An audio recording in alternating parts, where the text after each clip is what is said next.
Comedian Sudhakar ఒకప్పుడు ఎన్నో సినిమాలతో ప్రేక్షకులని నవ్వించాడు. చిరంజీవితో పాటే సినీ పరిశ్రమలోకి వచ్చిన సుధాకర్ 1980 నుంచి తెలుగు, తమిళ్లో ఎన్నో సినిమాలు చేశారు. చిరంజీవి, సుధాకర్ కెరియర్ మొదట్లో ఒకే రూమ్మేట్స్ అవడంతో ఇద్దరు మంచి ఫ్రెండ్స్ గా కూడా ఉన్నారు. సుధాకర్ నటుడిగానే కాకుండా నిర్మాతగా కూడా కొన్ని సినిమాలు కూడా నిర్మించారు. అయితే గత కొన్నేళ్లుగా సుధాకర్ అనారోగ్య సమస్యలతో సినిమాలకి దూరంగా ఉంటున్నారు. గతంలో లాగా కాకుండా అనారోగ్యంతో బలహీనపడడంతో సుధాకర్ ఫోటోలు, వీడియోలు కూడా వైరల్ అయ్యాయి. ఇటీవల తన కొడుకు బెన్నీ కూడా నటుడవ్వడంతో అప్పుడప్పుడు ఇంటర్వ్యూలు ఇస్తున్నారు సుధాకర్.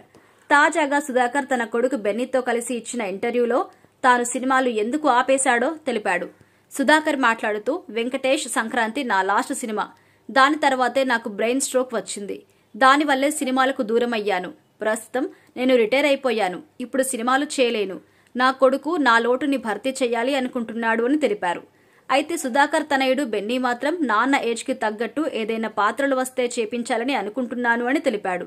సుధాకర్ సంక్రాంతి సినిమాలో చివరిగా నటించినా అతను నటించిన మరికొన్ని సినిమాలు ఆ తర్వాత కూడా రిలీజ్ అయ్యాయి.